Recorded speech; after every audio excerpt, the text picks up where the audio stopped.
사랑하는 성도 여러분, 보통 사람이 물에 빠지면 무엇을 먼저 본능적으로 하는지 아시나요? 살기 위해 몸부림을 칩니다. 손을 휘젓고 발을 움직이고 주변에 아무거나 잡히는 것을 붙잡으려고 하죠. 그러나 익수자를 구조할 때 구조대원이 가장 두려워하는 게 무엇인지 아시나요? 바로 이 몸부림치는 사람입니다. 왜인가요? 물에 빠진 사람이 구조하러 온 사람까지 붙잡고 몸부림치며 오히려 더 큰 인명사고가 날 수 있기 때문입니다. 물에 빠진 사람 입장에서는 이건 살려고 하는 행동이죠. 너무나도 당연한 반응이죠. 내가 가만히 있으면 죽을 것 같으니까 살려고 몸부림치는 게 인간의 모습입니다. 하지만 물속에서 정말로 내가 살려면 무엇을 해야 하나요? 나를 구하러 온 그 구조자에게 나 자신을 맡기는 것입니다. 내가 나를 살려야 한다는 그 몸부림을, 그 마음을 내려놓고 나를 살릴 수 있는 사람에게 나를 맡겨야 되는 것이죠. 사랑하는 성도 여러분, 우리의 신앙도 이와 마찬가지라고 생각하는데요. 사람들은 끊임없이 내가 나를 살리려고 노력하면서 발버둥 치면서 이 세상을 살아갑니다. 내가 조금 더 잘하면 되겠지. 내가 조금 더 착하게 살면 되겠지. 교회 생활을 더 열심히 하면 하나님이 나를 인정하겠지.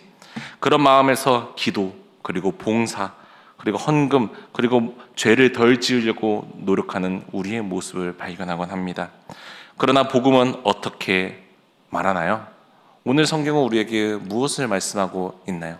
이와 정반대의 이야기를 하고 있습니다. 복음은 우리가 얼마나 잘 헤엄쳐서 예수님에게 올 수 있는지에 대해서 말하고 있는 것이 아닙니다. 그것을 묻고 있지 않죠. 그러면 우리에게 무엇을 묻고 계신가요? 너를 살리러 오신 분에게, 너를 구원하러 오시는 분에게 너 자신을 맡길 수 있는가를 묻고 있죠. 너의 인생의 핸들을 온전히 너의 구원자에게 맡길 수 있는지에 대해서 물어보는 것입니다. 오늘 본문에서 율법교사가 예수님에게 찾아옵니다. 그리고 질문하죠. 어떤 질문을 하는가요? 우리 다 함께 25절의 말씀을 한 목소리 읽겠습니다. 함께 읽겠습니다. 어떤 율법교사가 일어나 예수를 시험하여 이르되 선생님, 내가 무엇을 하여야 영생을 얻으리이까? 아멘. 어떤 질문을 하나요? 선생님, 내가 무엇을 하여야 영생을 얻으리이까? 율법교사의 질문은 어떠한 질문인가요? 이 사람은 아직도 자신이 헤엄쳐서 하나님에게로 갈 수 있다고 생각하는 사람입니다. 내가 무엇을 하면 됩니까? 내가 얼마나 잘해야지만 영생을 얻을 수 있나이까? 이 질문은 하는 것입니다. 그런 율법교사의 질문에 예수님은 어떻게 답하시는가요? 선한 사마리아인의 비유를 말씀하죠. 왜인가요? 많은 사람들은 선한 사마리아인을 어떻게 이해하고 있나요? 우리가 강도 만난 자의 이웃이 되어줘야 한다. 도덕적으로 착하게 살면 살아야지. 그리고 우리가 말씀대로 선하게 살아고 선을 베풀어야지 우리가 그러한 그리스도인이 돼야 된다. 이러한 말을 하는 것을 우리는 많이 듣곤 합니다. 하지만 오늘은 조금 다른 관점으로 이 본문을 바라보길 소망합니다. 오늘 이 비유는 단순히 우리가 착하게 살아야 한다, 너가 도덕적으로 살아야 된다, 이것을 말하고 있는 것일까요? 그렇게 결론이 나오면 이 질문에 전혀 다른 결론이 나오게 되는 것입니다. 왜 그런가요? 오늘 본문의 시작은 어떻게 하여야 영생을 얻을 수 있나이까? 이 질문으로부터 시작하기 때문입니다. 예수님은 영생을 얻으려면 어떻게 해야 되는지를 이 선한 사마리아인의 비유를 통해서 대답하고 계십니다. 오늘 본문을 알기 위해서는 이러한 질문을 한 율법 교사에 대해 먼저 알아야 되는데요. 여러분들에게 묻습니다. 그 당시 율법 교사는 어떠한 사람이었나요? 모세의 율법을 전문적으로 연구하고 해석하며 가르쳤던 사람이었습니다. 오늘날로 말하면 성경을 오랫동안 공부한, 그리고 연구한 신학자와 비슷하죠. 계명, 율법, 그리고 모세 오경을 알고 하나님의 말씀을 가르칠 정도로 성경 지식이 많았던 사람이었습니다. 그렇기 때문에 당연히 사람들에게 존경을 받을 받았을 가능성도 높았죠. 그런 사람이 예수님에게 와서 어떠한 질문을 하였나요? 선생님, 내가 무엇을 하여야 영생을 얻을 수 있나이까? 사랑하는 성도 여러분, 이런 질문을 하는 사람을 보면 어떠한 마음이 드시나요? 겉으로 보면 되게 좋은 질문 같죠. 되게 성경적이고 되게 하나님에 대한 열망이 있는 사람처럼 보일 수 있을 것입니다. 돈을 많이 벌면 어떻게 해야 합니까? 성공을 해야 하면 내가 어떻게 해야 합니까? 이러한 질문이 아니라 오늘 이 율법 교사는 영생에 관한 질문을 하고 있기 때문이죠. 그러나 오늘 본문은 이 질문의 동기를 뭐라고 설명하고 있나요? 25절 처음에는 이렇게 말하죠. 예수를 시험하여 이르되. 여러분들에게 묻습니다. 이 질문이 과연 좋은 질문인가요? 순수한 질문인가요? 이 예수라는 사람이 성경을 제대로 알고 있는지 이것을 시험하고자 이 율법 교사가 질문한 것입니다. 당신이 말하는 구원이 정말 맞나? 당신은 율법을 제대로 알고 있는지에 대해서 이 율법 교사는 공격적인 질문을 예수님에게 하고 있는 것입니다. 그리고 이 질문에는 더 근본적인 문제가 하나 있는데요. 주어가 누구인가요? 내가, 나입니다. 내가 무엇을 하여야 율법 교사 그 신앙의 중심에는 자기 자신이 있던 것이었습니다. 내가 해야 된다. 내가 율법을 지켜야지만, 내가 공로를 쌓아야 하지만, 내가 내 능력과 노력으로 하나님께 인정을 받아야 한다. 이러한 생각이 그 율법교사 마음 중심에는 자리 잡고 있었던 것이었습니다. 사랑하는 성도 여러분, 이것이 무엇인가요? 이 율법교사가 행동하는, 생각하는 것이 무엇인가요? 율법주의입니다. 우리는 신앙생활 할 때 이 율법과 율법주의를 잘 구분해야 할 줄 알아야 하는데요. 율법은 나쁜 것이 아닙니다. 율법은 하나님이 주신 것이기 때문에 선한 것이죠. 살인하지 말라, 거짓말하지 말라, 도둑질하지 말라, 부모를 공경하라, 하나님만을 섬기라. 이것이 어떻게 우리가 나쁜 말씀처럼 들릴 수 있겠습니까? 이것이 율법입니다. 그리고 다 우리를 살리는 말씀인 것이죠. 그렇다면 반대로 율법주의는 무엇인가요? 하나님이 주신 율법을 가지고 이렇게 생각하는 것입니다. 내가 이것을 잘 지켜야지만 하나님이 나를 사랑할 것이다. 내가 구원받을 자격을 얻을 것이다. 내가 다른 사람보다 율법을 잘 지켰으니 내가 쟤보다는 나은 사람이다. 하나님께 쟤보다는 더 칭찬받아야 마땅한 사람이다. 이렇게 여기는 것이 율법주의입니다. 율법주의는 율법을 구원의 조건으로 바꾸는 것입니다. 그러나 성경의 순서는 이와 정반대이죠. 우리가 출애굽 사건을 한번 바라보시기 바랍니다. 구원이 먼저였나요? 율법이 먼저였나요? 하나님은 이스라엘 백성들을 출애굽시켜서 거듭남을 상징하는, 구원을 상징하는 홍해를 건너고 나서 시내산에서 이스라엘 백성들에게 율법을 주셨습니다. 먼저 구원해 놓고 율법을 주신 것이죠. 왜 그런가요? 이 율법의 기능이 있기 때문입니다. 너가 이제 구원받아 나의 백성이 되었으니 너는 이제 이것을 지키는 것이 너희에게 어울릴 것이다. 너희가 입는 옷에, 하나님의 자녀답게 사는 것에 율법을 지키는 것이 어울리기 때문에, 그러한 의미로 하나님은 이스라엘 백성들에게 구원시키고 나서 이 율법을 주신 것입니다. 율법을 통해 내 백성답게 사는 법을 가르치기 위해서 주신 것이죠. 율법을 지켰기 때문에 구원받은 것이 아닙니다. 구원을 받았기 때문에 하나님의 말씀을 따라 살아갈 수 있는 능력과 지혜가 생긴 것입니다. 구원이 먼저이고 율법을 지키는 것이 그 다음입니다. 은혜가 먼저이고 삶의 변화는 그 다음인 것이죠. 그런데 율법 교사는 그 순서를 뒤집어 버렸습니다. 내가 무엇을 해야 구원을, 영생을 얻을 수 있나이까? 사랑하는 성도 여러분, 만약 여러분이 예수님이라면 어떻게 반응했을 것인가요? 시험하기 위해 이 율법 교사가 예수님을 공격하기 위해 질문한 것이었습니다. 우리가 충분히 화를 낼 수도 있는 상황이었습니다. 정죄할 수도 있었던 상황이었죠. 하지만 예수님은 율법 교사를 바로 책망하지 아니하셨습니다. 그리고 어떻게 하셨나요? 오히려 그 율법 교사의 질문을 또 다른 질문으로 받아치셨습니다. 우리 다 함께 26절의 말씀을 한 목소리로 읽도록 하겠습니다. 함께 읽겠습니다. 예수께서 이르시되 율법에 무엇이라 기록되었으며 내가 어떻게 읽느냐.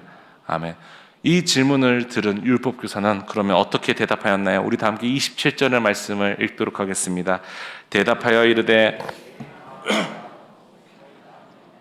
나의 뜻을 다하여 내 이웃을 내 자신같이 사랑하라 하였나이다. 아멘. 율법교사는 율법의 핵심인 신명기 6장과 레위기 19장의 말씀을 연결하여 예수님에게 대답하였습니다. 거의 완벽에 가까운 대답이었죠. 사랑하는 성도 여러분, 묻습니다. 성경에 나오는 수많은 계명을 한 문장으로 요약하면 무엇이 되는지 아시나요? 바로 하나님 사랑, 이웃 사랑입니다. 성경에 대한 율법 교사의 지식이 드러나는 대답이었습니다. 사랑하는 성도 여러분, 그런데 여기서 우리는 한 가지 생각해 봐야 할 것이 있습니다. 무엇인가요? 성경 지식을 많이 아는 것과 복음을 아는 것이 과연 매번 같을 수 있을까요? 그렇지 않을 수 있습니다. 성경을 많이 알아도 예수님이 왜 필요한지를 모를 수 있는 것이죠. 교회를 오래 다녀도 은혜를 모를 수 있다는 것입니다. 율법 교사가 바로 그러한 모습을 가지고 있었습니다. 그런 율법 교사의 대답에 예수님은 어떻게 말씀하셨나요? 우리 함께 28절의 말씀 함께 보도록 하겠습니다. 예수께서 이르시되 내 대답이 옳도다 이를 행하라 그러면 살리라 하시니라. 내 대답이 옳도다 이를 행하라 그러면 살리라 말씀하셨습니다. 사랑하는 성도 여러분, 이 말씀이 조금 이상하게 들리지 않으시나요? 율법교사가 처음에 어떠한 질문을 했죠? 내가 무엇을 하여야 영생을 얻을 수 있나이까? 이렇게 영생에 대해 물었죠. 그리고 예수님은 이렇게 말씀했습니다. 하나님을 사랑하고 이웃을 사랑하라. 그러면 살 것이라. 그렇다면 여러분들에게 묻습니다. 그러면 예수님은 행위로 구원받을 수 있다고 율법교사에게 가르치신 것인가요? 아니죠. 이 예수님의 대답에 숨겨진 의미가 무엇이 있나요? 예수님은 이러한 말씀을 율법교사에게 하는 것입니다. 그래, 너가 그것이 율법의 핵심이라고 말했느냐? 그러면 한번 지켜봐라. 내 마음을 다하고 목숨을 다하고 뜻을 다하여 하나님이 주신 그 계명을 지켜봐라. 하나님을 사랑해보고 이웃을 사랑해봐라. 이것을 율법교사에게 말씀하신 것입니다. 여러분들에게 묻습니다. 이게 과연 가능할까요? 우리는 하나님을 사랑하죠. 하지만 정말로 하나님만을 사랑하고 계신가요? 명예, 물질, 사람을 더 의지할 때가 많지는 않으신가요? 내 이웃을 정말로 내 자신과 같이 사랑하고 계신가요? 나에게 잘해주는 사람을 그 사람에게만 사랑을 주고 계시지는 않으신가요? 나에게 상처 준 사람도 똑같이 동일하게 사랑하고 계신가요? 나를 무시한 사람까지도, 나를 증오하고 저주하는 사람들까지도 똑같이 사랑하고 계신가요? 이것이 바로 율법을 주신 목적입니다. 율법을 정말 전심을 다해 지켜보려고 하면 우리는 한 가지 사실을 발견하게 됩니다. 무엇인가요? 내가 생각보다 괜찮은 사람이 아니구나라는 것을 발견합니다. 율법을 통해 내 안에 있는 분노, 자격지심, 상처, 절망을 발견합니다. 나의 죄가 드러나는 것이죠. 이것이 율법의 중요한 역할입니다. 율법은 우리 인생의 거울과 같습니다. 아침에 여러분들이 거울을 보면 어떠한가요? 눈곱이 끼어 있을 때도 있고 얼굴에 어떠한 것이 묻어 있을 때도 있습니다. 거울은 그것을 반사하여 우리에게 보여줍니다. 그렇다면 거울이 우리 얼굴에 묻은 것을 떼어주나요? 떼어줄 수 없죠. 거울은 그저 우리의 얼굴을 비춰줄 뿐입니다. 씻어주지는 못하죠. 율법도 이와 마찬가지입니다. 우리가 율법을 지키려고 하면 우리에게 무엇을 보여주나요? 너에게는 죄가 있다. 너에게는 하나님을 온전하게 사랑할 수 있는 그런 능력이 없다는 것을 보여줍니다. 그리고 우리에게 무엇을 알려주는가요? 그렇기 때문에 너에게는 예수 그리스도가 필요하다. 율법은 우리를 예수 그리스도에게로 인도하는 역할을 합니다. 그런데 율법 교사는 어떻게 대답했나요? 그러한 예수님의 질문에 대답에 29절은 이렇게 말씀합니다. 그 사람이 자기를 옳게 보이려고 예수께 여짜오되 그러면 내 이웃이 누구니까? 자기를 옳게 보이려고. 사랑하는 성도 여러분, 이것이 율법주의의 무서움입니다. 말씀을 들었음에도, 복음을 들었음에도 회개하지 않는 모습을 우리는 볼 수 있습니다. 오히려 예수님 앞에서 자신이 옳다는 것을 증명하려고 하는 것이죠. 내가 내 의지로 율법을 잘 지켜서 구원을 얻는다는 것을 증명해내겠습니다. 이러한 것을 계속 예수님에게 말하고 있는 것이죠. 그러면 내 이웃은 누구인가? 어디까지 사랑하면 나의 의로움을 인정받을 수 있나? 이것을 또 예수님에게 질문하고 있는 것입니다. 율법 교사의 관심은 하나님 사랑, 이웃 사랑이었나요? 율법 교사는 율법의 핵심을 정확하게 알고 있었습니다. 하지만 율법 교사는 정말로 하나님 사랑, 이웃 사랑에 관심을 목숨을 다하여 지키고 있었나요? 율법 교사의 관심은 오직 자신의 의로움밖에 없었습니다. 그때 예수님이 어떠한 이야기를 시작하나요? 선한 사마리아인의 이야기를 시작하죠.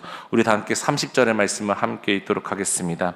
예수께서 대답하여 이르시되 어떤 사람이 예루살렘에서 여리고로 내려가다가 강도를 만나매 강도들이 그 옷을 벗기고 때려 거의 죽은 것을 버리고 갔더라. 아멘. 한 사람이 예루살렘에서 여리고로 내려가고 있었다고 합니다. 이 장면을 알기 위해서는 그 당시 그 지리적 특성을 알아야 하는데요. 예루살렘은 해발 약 750m 고도에 위치하고 있었습니다. 그리고 여리고는 어디에 위치하고 있었나요? 해수면보다 약 250m 아래에 위치하고 있었죠. 그렇기 때문에 지리적으로 보면 이 예루살렘과 여리고는 약 1000m 정도의 차이가, 고도 차이가 있었던 것이었습니다. 그래서 성경에서 예루살렘에서 여리고로 내려간다는 표현이 맞는 것이죠. 예루살렘에서 여리고까지는 약 25km에서 30km 정도가 걸린다고 합니다. 그리고 여리고는 물이 풍부해 종려나무가 잘 자라서 예로부터 종려나무 성이라고 불렸던 오아시스였습니다. 반면에 예루살렘 성 안에는 공간이 협소해서 제사장과 레위인들이 살아갈 수 있는 자리가 부족했습니다. 그래서 그들이 어디에 집을 마련해 두고 출퇴근했나요? 여리고에서 출퇴근했습니다. 여리고가 살기 좋은 도시였지만 그 예루살렘까지 가는 길은 상당히 위험했습니다. 피의 길이라고 불릴 정도로 강도의 습격을 당해 많은 사람들이 피 흘렸던 곳이 바로 그 길이었습니다. 그리고 그런 길을 한 사람이 예루살렘에서 여리고로 내려가고 있었습니다. 그리고 강도를 만났죠. 예수님은 그 사람의 이름을 말하지 않았습니다. 그 사람이 유대인인지 이방인인지조차도 언급하고 있지 않으셨죠. 좋은 사람인지 나쁜 사람인지도 말씀하고 계시지 않습니다. 그러한 사람이 강도를 만나 옷을 빼앗기고 두들겨 맞았습니다. 거의 죽은 상태로 길가에 버려졌던 것이었죠. 그때 3명의 사람이 지나갑니다. 첫 번째 사람이 누구인가요? 우리 31절의 말씀 함께 읽도록 하겠습니다. 마치 한 제사장이 그 길로 내려가다가 그를 보고 피하여 지나가고, 제사장이었습니다. 여러분들에게 묻습니다. 제사장은 누구인가요? 하나님의 성전에서 봉사하는 사람이었죠.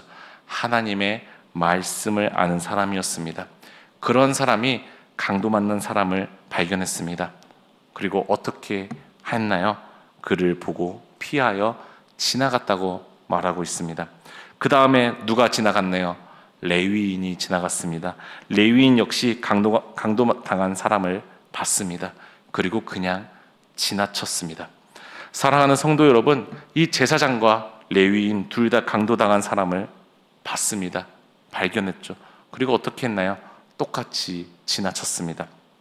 이 당시 이들은 누구를 상징하는 인물이었을까요? 율법주의자들이었습니다. 율법 교사처럼 율법을 지킴으로써 나의 의로움을 증명해내려고 하고 구원을 얻을 수 있다고 생각했던 사람들이었습니다. 이들이 그러면 왜 이 강도 만난 자들을 지나쳤나요? 이 율법주의자들은 강도 만난 사람을 구해줄 능력도, 구해주고자 하고자 하는 그 마음조차도 없었기 때문입니다. 그러면 이 강도 만난 사람이 누구라고 예수님은 말씀하고 계시나요? 바로 율법교사 너라고 말씀하고 계십니다. 너가 이 세상에서 강도 만나서 죽어가고 있을 때 주의를 봐라. 너가 그렇게 옳다고 여겼던 율법주의는 너를 지나칠 것이다. 너를 구해줄 능력도 없고 구해줄 마음도 없다. 이것을 알려주는 것입니다. 사랑하는 성도 여러분, 제사장과 레위인은 이 율법주의를 만든 장본인들이었습니다. 율법을 누구보다 잘 알고 하나님이 이스라엘 백성을 바른 길로 이끌라고 주신 직분이었죠. 하지만 그들은 어떻게 했나요?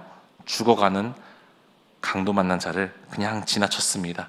이것이 바로 율법주의자들의 모습이었습니다. 예수님은 이 율법주의자들의 실체를 낱낱이 폭로하기 위해 이러한 비유로 말씀하신 것이었습니다. 그렇다면 강도 만난 자는 그렇게 죽어가는 것인가요? 마지막 한 사람이 지나가죠. 누구인가요? 사마리아 사람이었습니다. 이 사마리아 사람이 죽어가는 강도 만난 자를 도와줍니다. 34절을 보면 포도주와 기름을 발라 소독해주고 상처를 치료해 주었다고 말씀합니다. 그리고 짐승에 태워 주막에 데리고 가서 값을 지불하여 돌보아 주었다고 하죠. 사랑하는 성도 여러분, 이 비유의 말씀을 한 후 예수님은 어떻게 말씀하셨나요? 36절에는 이렇게 말씀하고 있습니다. 함께 읽겠습니다. 내 생각에는 이 세 사람 중에 누가 강도 만난 자의 이웃이 되겠느냐? 여러분들에게 묻습니다. 그렇다면 왜 예수님이 이 사마리아인을 말했을까요? 사마리아인은 그 당시 어떠한 사람이었나요? 사마리아는 북이스라엘의 수도였습니다. 주전 722년에 아수르에 의해 완전히 멸망당한 나라였죠. 아수르가 북이스라엘에게 어떠한 것을 행했나요? 혼혈 전책을 써서 강제로 사마리아 사람은 혼혈 민족이 되어버렸습니다. 그리고 유대인들은 이러한 혼혈 민족을 경멸했죠. 남유다 사람들이 사마리아인을 사람 취급 안 하고 적대감이 생긴 이유가 바로 여기에 있습니다. 그러나 오늘 이야기를 보면 오직 사마리아인만, 그렇게 불결하게 여겼던 사마리아인만 이 강도 만난 자를 도와주었습니다. 정결하다고 의롭다고 여기던 제사장과 레위인은 그냥 무시하며 지나갔습니다. 오직 사마리아인만 그를 도와주었죠. 사랑하는 성도 여러분, 여러분들에게 묻습니다. 사마리아 사람은 누구를 상징하는 건가요? 바로 예수 그리스도입니다. 유대인들은 사마리아인은 누구를 구해줄 능력도 없고 구해줘서도 안 된다고 여겼던 그러한 존재였습니다. 유대인들이 예수님을 어떻게 여겼나요? 2000년 전에 이 사마리아인과 똑같이 여겼습니다. 유대인들이 예수님을 어떻게 불렀나요? 요한복음 8장 48절은 이렇게 말씀하고 있습니다. 함께 읽겠습니다. 유대인들이 대답하여 이르되 우리가 너를 하는 말이 옳지 아니하나. 아멘. 유대인들도 예수님을 사마리아인으로 취급했습니다. 예수님이 누구를 구할 능력도 없는, 누구를 구해서도 안 되는 사람이라고 여겼습니다. 하지만 오직 사마리아 사람만이 강도 만난 사람에게 손을 내밀었습니다. 사랑하는 성도 여러분, 강도 만난 사람이 사마리아 사람의 손을 안 잡을 수가 있었을까요? 불결하다고 생각하면서 그냥 지나가라고 그 손을 뿌리칠 수가 있었을까요? 오직 그 강도 만난 사람이 그 피의 길에서 살아갈 수 있는 유일한 방법은 그 사마리아인의 손을 잡는 방법밖에는 없었습니다. 강도 만난 사람은 사마리아인의 손을 잡고 영생을 얻은 것입니다. 이 사람이 얻은 영생은 공짜였습니다. 하지만 누가 값을 지불했나요? 바로 사마리아인이 2데나리온으로 속전을 치렀습니다. 여러분들에게 묻습니다. 우리도 구원을 받은 하나님의 백성입니다. 우리의 구원이 공짜인가요? 완전하게 공짜이죠. 우리가 무엇을 해서 얻은 구원이 아닙니다. 하지만 누가 대신 값을 지불했나요? 예수 그리스도가 2000년 전에 십자가에서 예수님의 목숨으로 우리의 죄의 값을 치르셨습니다. 여러분들에게 묻습니다. 이 강도 만난 사람 이야기는 누구의 이야기인가요? 바로 예수님 이야기입니다. 그리고 예수님은 마지막에 어떻게 말씀하시나요? 32절에서는 이렇게 말씀합니다. 가서 너도 이와 같이 하라 하시니라. 어떻게 하라는 말씀인가요? 사랑하는 성도 여러분, 누가 오늘날 강도 만난 사람인가요? 바로 우리입니다. 우리가 이 땅에서 세상으로부터 강도 만나고 질병과 가난으로부터 강도당하고 율법주의에게 강도를 당해 죽어가고 있습니다. 이 세상에서 모든 것에 상처받고 죽어가고 있는 것이죠. 그때 예수님은 어떻게 말하나요? 예수님이 손을 내밀면 그 손을 잡아라. 그러면 너는 영생을 얻을 것이다. 사랑하는 성도 여러분, 우리가 어떻게 해야 영생을 얻을 수 있는 것인가요? 정말로 하나님 사랑, 이웃을 사랑하면 우리가 영생을 얻을 수 있는 것인가요? 그러면 우리는 어떻게 해야 영생을 얻을 수 있나요? 우리가 이 세상에서 강도 만나 쓰러져 있을 때 예수님이 우리에게 손을 내밀면 그 손을 잡는 방법밖에는 영생을 얻을 수 있는 방법은 존재하지 않는 것입니다.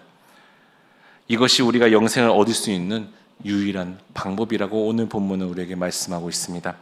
노아 방주 사건 때 이 땅에 홍수가 났을 때 살 수 있는 방법은 무엇이었나요? 예수님을 상징하는 방주 안에 들어가 거하는 방법밖에는 없었습니다.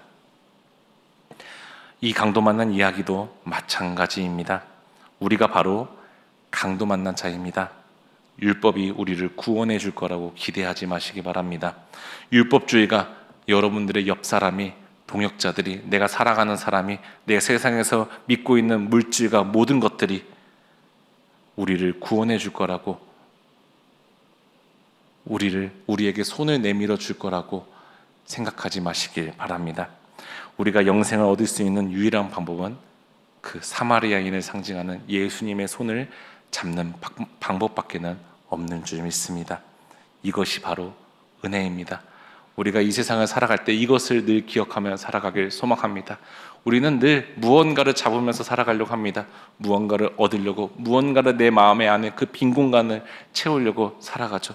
그렇기 때문에 세상에서는 열심히 스펙을 쌓고 세상에서는 열심히 인정을 받으려고 노력하는 우리의 모습을 보여줘. 나를 다른 사람의 시선으로부터 칭찬받게 하려고, 인정받게 하려고, 내가 높아지려고 계속해서 우리는 노력하며 살아가고 있습니다. 하지만 우리가 이 세상에 강도 만나 쓰러져 있을 때 그것들이 우리에게 손을 내밀어 줄 수 있는 능력도, 내밀어 주고 싶은 그 마음조차도 없습니다. 그리고 그럴 때 우리가 이 세상에서 강도 만나 죽어서 쓰러져 가고 있을 때 우리에게 손을 내미시는 분은 오직 한 분이십니다. 사마리아인 예수 그리스도. 늘 이것을 기억하며 살아가는 저와 여러분 모두가 되기를 간절히 소망합니다. 우리 인생 가운데 우리가 강도 만나 쓰러져 있을 때 예수님이 손을 내밀면 그 손을 잡고 영생을 얻어 이 땅에서 하나님 나라를 누리며 살아가는 저와 여러분 모두가 되기를 주님의 이름으로 간절히 소망합니다. 기도드리겠습니다.